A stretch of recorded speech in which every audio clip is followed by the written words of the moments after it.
Et salutations à l'ensemble de l'équipage. Bon, naturellement, j'espère que tu te portes bien malgré des conditions boursières actuelles assez mouvantes, hein. Nos émotions, on peut dire qu'elles font le yo-yo, on alterne donc joie, tristesse, joie, tristesse, tristesse. C'est assez décevant.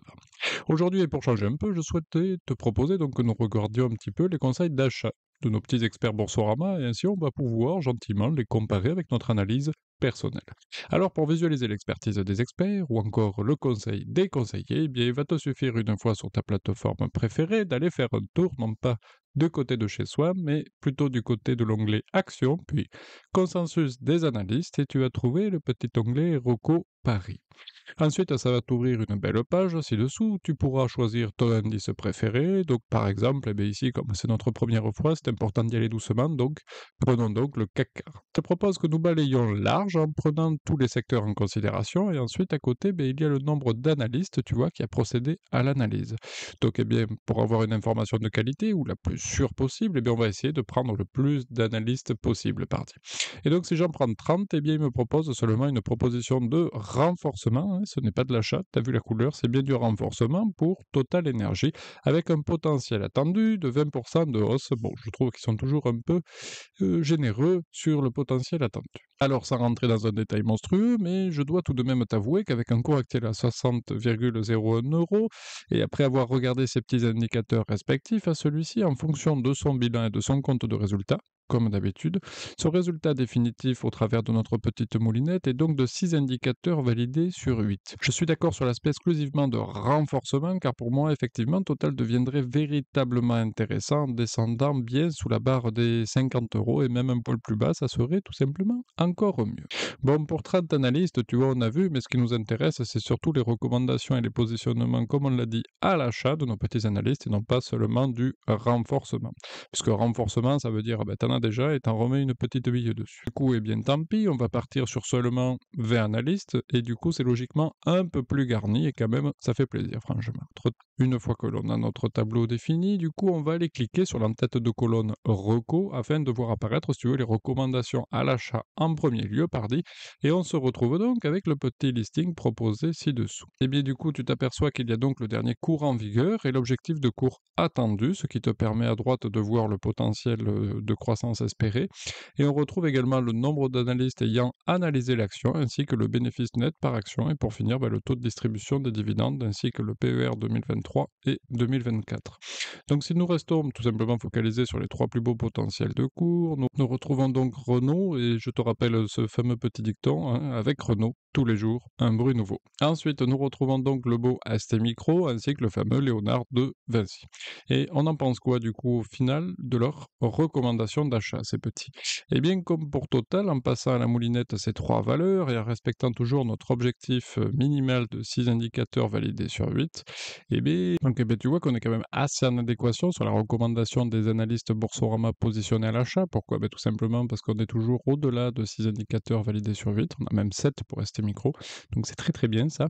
Et je mettrais juste un petit bémol quand même pour Renault, je t'avouerai, puisque celui-là, eh ben, il a un taux de marge sur 4 ans qui est négatif. C'est dû à des résultats un petit peu dégradés par la suite. Et les résultats dégradés, eh ben, quand même, c'est pas cool.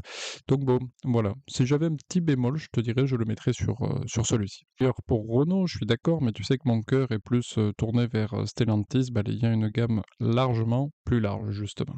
Bref, du coup, effectivement, en investissement long terme, je ne peux que logiquement, je pense, te conseiller d'acquérir en tout cas ces deux pépites hein, à moindre coût qui sont ben, le fameux Vinci et ST Microelectronics. Il est vrai que ST Micro fait un petit peu la gueule en ce moment, mais cela provient essentiellement du fait de son lien, si tu veux, avec le secteur automobile qui pâtit quelque peu en ce moment, et je pense que le terme est faible. Mais bien entendu, le fait qu'un secteur souffre est aussi généralement l'occasion de faire de bonnes affaires. Et d'ailleurs, comme tu m'es fort sympathique, je te rappelle que si tu veux le petit fichier, il te suffit de m'envoyer un petit mail à objectif.bientorrentier@gmail.com et en fin de vidéo, je te mettrai les deux vidéos pour comprendre comment remplir ce petit fichier. Tu verras, c'est pas mal du tout. Ce n'est pas, c'est juste un conseil, ça t'aide à ne pas trop faire de conneries. Par exemple, si tu passes tous les indicateurs à la moulinette et que tu t'aperçois qu'il y a 1 sur 8, là, très franchement, je te dirais plutôt d'éviter ce titre, quoi. Petit point complémentaire pour se rassurer quand même sur ces 2 petits que je te conseille, Vinci et ST Micro. 2 valeurs, je t'avouerai que j'affectionne particulièrement. Eh bien, j'aime bien aller faire un tour du côté, si tu veux, de leur chiffre d'affaires actuel par rapport à 2023, parce que là, toutes nos analyses, elles reposent essentiellement sur des chiffres issus de leur code de résultat et de leur bilan, donc des chiffres en général de décembre 2023 qui balayent l'année 2023. Et donc, faire un petit comparatif avec le chiffre d'affaires 2024, je trouve ça toujours bon. Et donc, si on regarde du côté de Vinci, eh bien, nous nous apercevons que son CA en 2024 est légèrement supérieur à celui de 2023 sur le premier semestre, ce qui est très agréable et surtout laisse augurer une année à minima tout aussi bonne que celle de 2023. Donc bref, pour celui-ci, je ne vois aucun grand risque à l'horizon, selon moi, d'autant plus que Vinci semble relativement régulier et constant dans son résultat et sa maîtrise des coûts, ce qui est assez rassurant pour nous, petits investisseurs.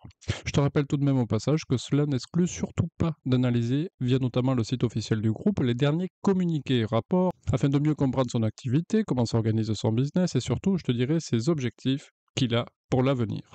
Quand on dispose de temps, il est toujours préférable de poursuivre ses recherches à fond sur les fondamentaux du groupe afin de mieux comprendre son marché, ses attentes et surtout, naturellement, ses ambitions et ses objectifs. Concernant en parallèle le petit ST Microelectronics, eh bien nous nous retrouvons, comme je te l'avais évoqué tout à l'heure, avec la crise du marché automobile, avec donc un chiffre d'affaires, tu te doutes, fort dégradé, puisque comme tu le vois, on a enregistré une belle baisse entre le semestre 2023 et 2024 de moins 22,09%.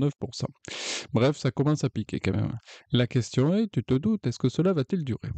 Difficile d'anticiper l'avenir, c'est vrai, mais sur un horizon long terme, comme je te le dis, je suis investisseur plus que trader, j'ai du mal à penser qu'un secteur entier puisse être à la traîne pour toujours, compte tenu en plus de la spécialité de ST Micro, qui est quand même focalisée sur les semi-conducteurs, et donc qui possède selon moi un avantage concurrentiel assez important, car étant positionné tout simplement sur un marché que l'on peut qualifier de difficilement concurrentiel. Si je veux me lancer dans cette activité demain, cela va être relativement compliqué, franchement.